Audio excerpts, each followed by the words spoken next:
ಇದೀಗ ಮೋಹನ್ ಆಳ್ವ ಇವರ ಬಗ್ಗೆ ಹೇಳುವಂತಿಲ್ಲ, ಕೇಳುವಂತಿಲ್ಲ. ಯಾಕಂದರೆ ಕೇಳುವುದು ತುಂಬ ಇದೆ, ಹೇಳುವಂಥದ್ದು ಅದಕ್ಕಿಂತಲೂ ಜಾಸ್ತಿ ಇದೆ. ಆದ ಕಾರಣ ಇದೀಗ ನೇರವಾಗಿ ಮೋಹನ ಹೆಜ್ಜೆಯತ್ತ.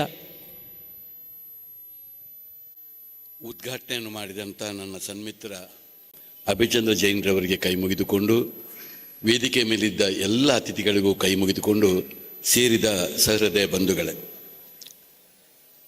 ಪೂರ್ವಜನ್ಮವನ್ನು ನಾನು ಸಂಪೂರ್ಣ ನಂಬಿಕೊಂಡು ಬಂದವ. ಈ ಪೂರ್ವಜನ್ಮದ ಏನೋ ಋಣಾನು ಸಂಬಂಧದಿಂದ ನೀವುಗಳು ಜೈನ ಸಮುದಾಯ ನನ್ನನ್ನು ನೀವು ಸ್ವಜಾತಿ ಬಾಂಧವರಾಗಿಯೇ ನೋಡುವುದು ಅದು ಪೂರ್ವಜನ್ಮದ ಪುಣ್ಯದ ಫಲ ಅಂತ ಎನಿಸ್ತೇನೆ. ಇದು ಖಂಡಿತವಾಗಿ ನಾನು ಔಪಚಾರಿಕವಾಗಿ ಹೇಳುವುದಲ್ಲ. ನಾನು ಬಾಲ್ಯದಿಂದ ಇವತ್ತಿನವರೆಗೂ ನನ್ನ ತಂದೆಗೂ, ನನಗೂ, ನನ್ನ ತಾಯಿಗೂ, ಎಲ್ಲರಿಗೂ ಕೂಡ ಜೈನ ಸಮುದಾಯದೊಟ್ಟಿಗೆ ನಾನು ಅತಿ ಹೆಚ್ಚು ಬೆರೆಯುವವ. ಪ್ರತಿ ಕ್ಷಣದಲ್ಲೂ ನನಗೆ ಆಗುವ ಸುಂದರವಂಥ ಕ್ಷಣ, ಆ ತಮಾಷೆಗಳು, ನಮ್ಮ ಒಂದು ಹೃದಯದ ಮಾತುಗಳು, ಅದು ಯಾವತ್ತೂ ನನಗೆ ಮತ್ತು ಹೆಚ್ಚಿನ ಗೌರವ. ಅದರಲ್ಲೂ ನಾನು ಕಾವಂದರ ಭಾಳ ದೊಡ್ಡ ಶಿಷ್ಯ, ಅವರ ಜೊತೆಯಲ್ಲಿರುವುದು ಎಲ್ಲವೂ ನನಗೆ ಭಾಳ ಖುಷಿ ಕೊಡುವಂಥ ಒಂದು ಸಮಯ. ಇವತ್ತಿನ ದಿನದಲ್ಲಿ ಒಂದು ಸಂಪತ್ ಜೈನ್ರವರು ಒಂದು ಬಹಳ ಒಳ್ಳೆಯ ದೇವರು ಮೆಚ್ಚುವಂಥ ಒಂದು ಕಾರ್ಯವನ್ನು ಇವತ್ತು ಮಾಡಿಕೊಂಡಿದ್ದಾರೆ. ಇದು ಬಹಳ ಮುಖ್ಯವಾಗಿ ಇವತ್ತು ಒಂದು ರಾಜ್ಯ ಮಟ್ಟದ ಒಂದು ಪರಿಚಯ ಆಗುವಂಥ, ವಧುವರರ ಒಂದು ಪರಿಚಯ ಆಗುವಂಥ ವೇದಿಕೆಯನ್ನು ಕಲ್ಪಿಸಿದ್ದಾರೆ. ಇದು ಖಂಡಿತ ಇದರ ಬಗ್ಗೆ ನಾವು ಹಿರಿಯರಾಗಲಿ, ನಾವು ಯಾರೇ ಆಗಲಿ ಇದನ್ನು ಭಾಳ ಲಘುವಾಗಿ ತೆಗೆದುಕೊಳ್ಳೋದಲ್ಲ. ಇದು ಬಹಳ ಒಂದು ಕ್ಯಾಶುವಲ್ ಆಗಿ ತೆಗೆದುಕೊಳ್ಳುವಂಥ ವಿಚಾರ ಅಲ್ಲ, ಇದು ಬಹಳ ಸೀರಿಯಸ್ ವಿಷಯ.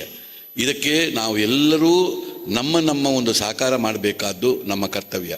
ಯಾಕಂತ ಹೇಳಿದರೆ ಇದು ಒಂದು ಇವತ್ತು ನಾವೆಲ್ಲ ಮತಾಂಧರು ಅಲ್ಲ, ನಾವು ಜಾತಿ ಅಂಧರು ಅಲ್ಲ. ಆದರೆ ಒಂದು ಜಾತಿ ಎಂಬುದು ಯಾತಕ್ಕಾಗಿ ಪೂರ್ವಜರು ಹಾಕಿಕೊಟ್ರು, ಯಾತಕ್ಕಾಗಿ ನಮ್ಮ ಮತಧರ್ಮವನ್ನು ಇಟ್ಕೊಂಡ್ರು, ಇದನ್ನು ಮೊದಲು ನಾವು ಅರ್ಥೈಸಬೇಕು. ಅರ್ಥೈಸಿಕೊಂಡು ಇಂಥ ಒಂದು ಮತಧರ್ಮ ಎಂಬುದು ಇಷ್ಟು ಸುಂದರವಾದಂಥ ಅದನ್ನು ಬದುಕನ್ನು ಅನುಭವಿಸಿದವರಿಗೆ ಮಾತ್ರ ಗೊತ್ತು. ಈಗ ನಾನೇ ನೋಡಿದ್ದೇನೆ ನನ್ನ ಬದುಕಿನಲ್ಲಿ, ನಿಮ್ಮ ಹಾಗೆ ಕಟ್ಟುನಿಟ್ಟಿನಲ್ಲಿ ನನಗೆ ಮಾಡಲಿಕ್ಕೆ ಜೈನರ ಧರ್ಮದಾಗೆ ಮಾಡಲಿಕ್ಕೆ ಸಾಧ್ಯ ಇಲ್ಲ. ಆದರೆ ಬಹಳಷ್ಟು ಒಳ್ಳೆಯ ವಿಚಾರವನ್ನು ನನ್ನ ಬದುಕಿನಲ್ಲಿ ಎಷ್ಟು ಮಾಡಲಿಕ್ಕೆ ಸಾಧ್ಯ ಇದೆ, ಆ ಜೈನ ಒಂದು ಮತದ ಎಷ್ಟು ವಿಚಾರ ಇದೆ ಅದನ್ನು ಮಾಡಿಕೊಂಡು ಹೋದಾಗ, ಅದನ್ನು ಅನುಭವಿಸಿದಾಗ ನನಗೆ ಗೊತ್ತಾಗ್ತದೆ ಅದರ ಸುಂದರವಾದಂಥ ಅನುಭವ ಏನು ಅಂತ. ಹಾಗಾದರೆ ನಿಮ್ಮಲ್ಲಿ ಎಷ್ಟು ಒಳ್ಳೆಯ ಒಂದು ಅನುಭವ ಇರಬಹುದು ಹೇಳಿ. ಇಂಥ ಸಂದರ್ಭದಲ್ಲಿ ನಮ್ಮ ಪೂರ್ವಜರು ಹಾಕಿಕೊಟ್ಟಂಥ ಈ ಮತಧರ್ಮ ಮತ್ತು ಅದರ ಅಡಿಯಲ್ಲಿರುವಂಥ ಜಾತಿಯನ್ನು ನಾವು ಅರ್ಥೈಸಿಕೊಂಡು ಇದನ್ನು ನೋಡಿಕೊಂಡು ನಮ್ಮ ಒಂದು ಧಾರ್ಮಿಕ ಚಿಂತನೆ ಇರ್ಬೋದು, ನಮ್ಮ ಇಡೀ ಬದುಕಿನ ಒಂದು ಸಂದೇಶ ಇರ್ಬೋದು, ನಮ್ಮ ಒಂದು ಆಹಾರ ವಿಹಾರಗಳಿದ್ದಿರ್ಬೋದು, ನಮ್ಮ ಒಂದು ಸಂಪ್ರದಾಯಗಳಿದ್ದಿರ್ಬೋದು, ಇಂಥ ಹಲವು ವಿಚಾರಗಳು ಇವತ್ತು ಇದೆ, ಜೀವನ ಶೈಲಿ ಇದೆ. ಇದು ಎಂದೂ ದೂರವಾಗಬಾರ್ದು. ಇದು ನಮ್ಮ ಜೀವಿತ ಕಾಲದಲ್ಲಿ ಮಾತ್ರ ಅಲ್ಲ, ಸೂರ್ಯಚಂದ್ರರು ಇರುವಷ್ಟು ಕಾಲ ಇದು ಉಳಿಸಬೇಕಾದ್ದು ನಮ್ಮೆಲ್ಲರ ಕರ್ತವ್ಯ. ಈ ದೃಷ್ಟಿಯಲ್ಲಿ ಒಂದು ಬದುಕಿನಲ್ಲಿ ವಧುವರ ಎಂಬುದು ಬಹಳ ಮುಖ್ಯ, ಒಂದು ಒಂದು ಮದುವೆ ಎಂಬುದು ಬಹಳ ಮುಖ್ಯ, ಒಂದು ದಾಂಪತ್ಯ ಜೀವನ ಎಂಬುದು ಬಹಳ ಮುಖ್ಯ. ಇದೆಲ್ಲವನ್ನು ಮುಂದೆ ಕೊಂಡೋಗಬೇಕಾದರೆ ಖಂಡಿತ ಈ ರೀತಿಯ ಒಂದು ದಾಂಪತ್ಯ ಜೀವನದಿಂದ ಮಾತ್ರ ಸಾಧ್ಯ ಹೊರತು ಬೇರೆ ಯಾವುದರಲ್ಲೂ ಸಾಧ್ಯವೇ ಇಲ್ಲ.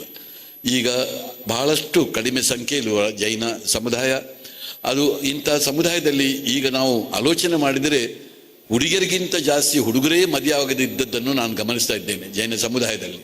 ಇಂಥ ಸಂದರ್ಭದಲ್ಲಿ ನಾವು ಅವರ ಒಂದು ಪರಿಚಯ, ನಾವೆಲ್ಲ ಸ್ವಾಭಿಮಾನದಲ್ಲಿ ಬದುಕುವುದರಿಂದ ಸ್ವಲ್ಪ ಇಂಥ ವಿಚಾರದಲ್ಲಿರುವಾಗ ನಾವು ಬಹಳಷ್ಟು ಜಾಗರೂಕತೆಯಿಂದ ಇಂಥ ಒಂದು ವಿಚಾರವನ್ನು ಮಾಡಿಕೊಂಡು, ಪರಿಚಯ ಮಾಡಿಕೊಂಡು ಇದಕ್ಕೆ ಒಂದು ಸಹಕಾರ ಮಾಡೋದು ನಮ್ಮ ಕರ್ತವ್ಯ. ಸಂಘಟಕರನ್ನ ವಿನಂತಿಷ್ಟೇ, ಯಾಕೆಂದರೆ ಇಂಥ ಸೋಷಿಯಲ್ ಮೀಡಿಯಾದ ಸಮಯದಲ್ಲಿ ನಾವು ಬಹಳ ಜಾಗೃತಿ ಆಗಿರಬೇಕು. ಇವತ್ತು ನಾವು ಒಂದು ಆದರ್ಶವಾಗಿ ನೋಡುವಂಥ ನಮ್ಮೆಲ್ಲರ ಮರ್ಯಾದ ಪುರುಷೋತ್ತಮ ಇವತ್ತು ಕಾವಂದರಿಗೆ ಎಷ್ಟು ಕಷ್ಟ ಈ ಸೋಷಿಯಲ್ ಮೀಡಿಯಾದಿಂದ ಆಯಿತು ಎಂಬುದನ್ನು ನೋಡಿ. ಇವತ್ತು ಸೋಷಿಯಲ್ ಮೀಡಿಯಾ ಒಂದು ಇಡೀ ಒಂದು ಆರ್ಟಿಫಿಷಿಯಲ್ ಇಂಟೆಲಿಜೆಂಟ್ ಬಂದು ಏನೆಲ್ಲ ಆಗ್ತಾ ಇದೆ. ಇಂಥ ಸಂದರ್ಭದಲ್ಲಿ ನಮ್ಮ ಗೌಪ್ಯವನ್ನು ನೀವು ಕಾಪಾಡಿಕೊಳ್ಬೇಕಾದ್ದು ನಿಮ್ಮ ಕರ್ತವ್ಯ. ಯಾವುದೇ ಹುಡುಗರದಾಗಲಿ ಹುಡುಗಿಯರ್ದಾಗಲಿ, ಯಾವುದೇ ನಮ್ಮ ಭಾವಚಿತ್ರಗಳಿರ್ಬೋದು, ನಮ್ಮ ಇಡೀ ಒಂದು ಬಯೋಡೇಟಾಗಳು ಇರ್ಬೋದು, ಎಲ್ಲವನ್ನು ಸ್ವವಿವರಣೆಗಳಿರ್ಬೋದು, ಇದೆಲ್ಲವನ್ನು ತಾವುಗಳು ಬಹಳ ಗೌಪ್ಯದಲ್ಲಿ ಇಟ್ಟುಕೊಂಡು ಎಂದೂ ಅನವಶ್ಯವಾಗಿ ಯಾರ ಕೈಗೂ ಸಿಕ್ಕದಾಗೆ ನಾವು ನೋಡಿಕೊಳ್ಬೇಕಾದ ಧರ್ಮ. ಇದನ್ನು ಭಾಳ ಚಂದ ರೀತಿಯಲ್ಲಿ ನೀವು ಮಾಡಿಕೊಂಡು ಹೋಗ್ತಾ ಇದ್ದೀರಿ ಅಂತಲೂ ನನಗೆ ಚೆನ್ನಾಗಿ ಗೊತ್ತು.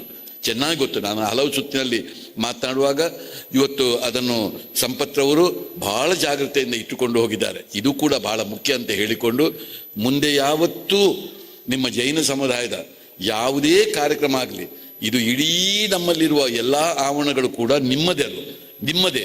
ನಾನು ಹಾಗೆ ಆಲೋಚನೆ ಮಾಡುವ, ನಿಮ್ಮದು ಯಾವಾಗ ಬೇಕಿದ್ರೂ ನೀವು ನಿಮ್ಮ ಸ್ವಂತದಾಗೆ ಎಂಥ ಸಂದರ್ಭದಲ್ಲಿ ಬೇಕಾದರೂ ಇದನ್ನು ಉಪಯೋಗಿಸಿ. ಅದರಲ್ಲೂ ಈ ಚಿಗುರು ಎಂಬ ಇದರಲ್ಲಿ ಆಗುವಂಥ ಈ ವಧುವರರ ವೇದಿಕೆಯನ್ನು ನೀವು ವರ್ಷಕ್ಕೆ ಒಮ್ಮೆಲ್ಲ 2-3 ಬಾರಿ ಇದನ್ನು ಮಾಡಿ, ಇದಕ್ಕೆ ಬೇಕಾಗುವ ಎಲ್ಲ ವ್ಯವಸ್ಥೆಗಳನ್ನು ಕೂಡ ನಮ್ಮಿಂದ ಮಾಡಲಿಕ್ಕೆ ಭಾಳ ಸಂತೋಷದಿಂದ ಸಾಧ್ಯ ಅಂತ ಹೇಳಿಕೊಂಡು, ಮಗದೊಮ್ಮೆ ನೀವೆಲ್ಲರೂ ಇಲ್ಲಿ ಬಂದದ್ದು, ಇಲ್ಲಿ ಇದ್ದದ್ದು ನನಗೆ ಬಹಳ ಸಂತೋಷವನ್ನು ಕೊಟ್ಟಿದೆ ಅಂತ ಹೇಳಿಕೊಂಡು ನಿಮಗೆಲ್ಲರಿಗೂ ಕೈ ಮುಗಿದು ನನ್ನ ಮಾತನ್ನು ಮುಗಿಸ್ತಾ ಇದ್ದೆ.